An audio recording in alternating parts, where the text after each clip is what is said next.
Oi pessoal, vamos falar um pouquinho dessa aula de relações de poder, como é que exploravam esse território, que foi o tema da aula de hoje. Prestem bastante atenção, revisem com cuidado para poder responder em seguida a atividade que teremos. Então hoje eles começaram com essa questão simples, se você estudou ou não sobre a extração do pau-brasil e sobre o ciclo do açúcar, se em algum momento, até esse presente momento, vocês ouviram falar em um desses dois assuntos. Aí vem a primeira parte aí do textinho aí, a gente vai dar uma lida. A primeira atividade de extração econômica no Brasil foi a exploração de uma árvore nativa chamada de pau-brasil, que deu o nome depois, daí que veio o nome Brasil para o nosso território. No século XVI, empreendida pelos portugueses, os indígenas trabalhavam em um sistema de escambo. O que é importante a gente entender? Que no início, nós vamos ter uma exploração grande do nosso território. E aí, inicialmente, os indígenas acabavam sendo forçados a esse trabalho. E aí, então, eles cultivavam, tiravam, cortavam essas árvores chamadas pau-brasil. E o que era o sistema de escambo? O sistema de escambo é o sistema de troca. Então, como entre aspas, pagamento por esse trabalho forçado, os indígenas recebiam algo em troca, né? Que eram coisas que eram trazidas pelos portugueses que eles nunca tinham visto, por exemplo, como um espelho. Então, o escambo é um sistema de troca, né? No caso, a troca do trabalho da mão de obra indígena pelas coisas dadas pelos portugueses, tá? Então, muito importante. Aqui temos um outro textinho. O pau-brasil é uma árvore nativa do Brasil, típica da Mata Atlântica e conhecida pelos nativos como ibirapitanga. A sua extração foi a primeira forma de exploração econômica desenvolvida pelos portugueses. A sua maneira era utilizada para a construção de objetos e a sua resina avermelhada era utilizada na estamparia de tecidos. Então aí ele está dizendo que a extração, né, desse pau-brasil, que tinha por esses objetivos dos portugueses, usar a madeira para a construção de vários objetos e a resina, o líquido vermelho que tem na árvore, era utilizada para estamparia, para fazer desenhos em tecidos. Também muito importante a gente lembrar disso. E aí ele fala que o Brasil, nesse ciclo do Brasil, era ativo no período pré-colonial, entre 1500 a 1530, depois com a formação de capitanias hereditárias. Vocês estão estudando ou estudaram já em geografia nesse ano, como era dividido esses territórios. Principalmente ali com essas capitanias hereditárias veio cana-de-açúcar no século XVIII, principalmente no nordeste do país. Durante o período de colonização do Brasil, quais foram as principais atividades econômicas desenvolvidas? Então, durante o período da colonização do Brasil, quais foram as principais atividades econômicas do Brasil? Então, nessa colonização, está muito fácil, está na própria imagem. A exploração do pau-brasil e depois a exploração da cana-de-açúcar. E aí, como a gente está falando da América, sua exploração como se, a gente tem a questão da conquista do México, que foi iniciada em 1519 por Hernán Cortés. A gente já falou isso em outras aulas. Ele partiu de Santiago de Cuba e iniciou a invasão na costa mexicana, chamada de Veracruz, prosseguindo até Tenochtitlan.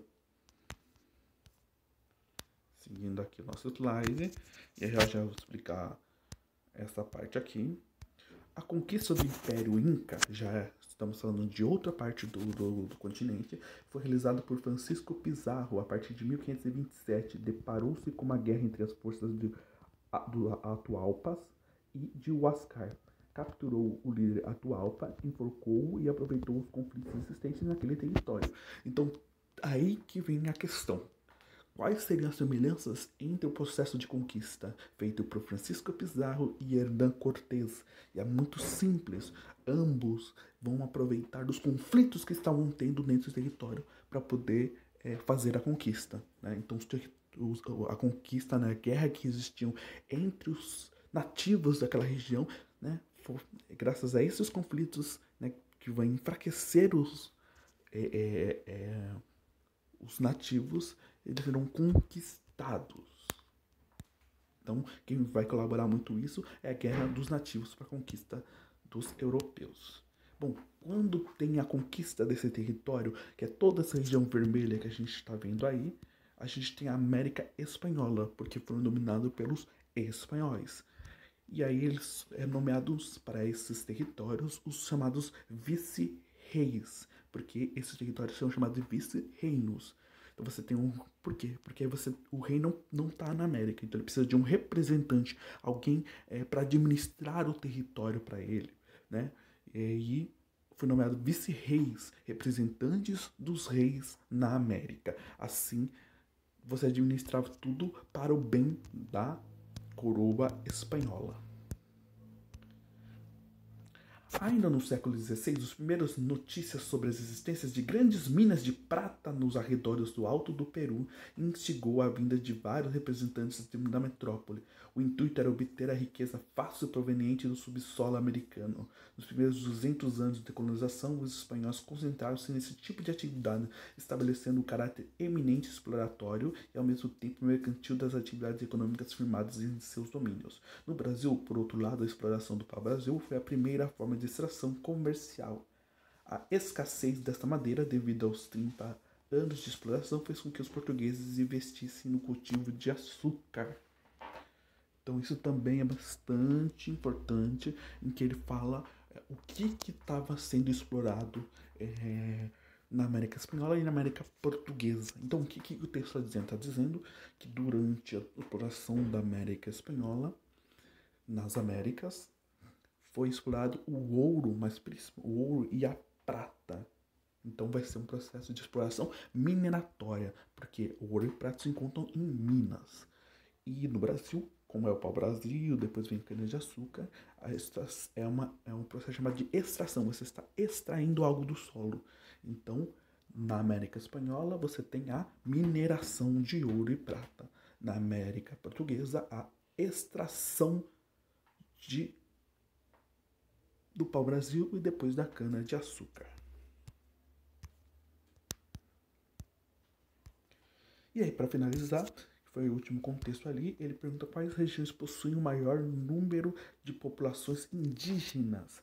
Então, como foi dito no próprio vídeo, a gente tem uma grande concentração na região norte e na região centro-oeste. São as duas regiões que possuem a maior populações indígenas. Elas se encontram aqui, ó. Tá vendo? Aqui região norte e região centro-oeste. Então, as maiores populações indígenas se encontram na região norte e na região nordeste. Então, qual foi a ideia desta aula? Foi falado sobre a questão de exploração e mineração, o que era retirado do solo, o trabalho dos indígenas na América Portuguesa em troca de escambo, a nomeação de representantes na América Espanhola, a exploração de minérios na América Espanhola, a exploração do pau-brasil e da cana-de-açúcar no Brasil. E aí, assim foi utilizado os nossos territórios americanos da América Espanhola e aqui no Brasil, a América Portuguesa. A gente se vê na próxima aula.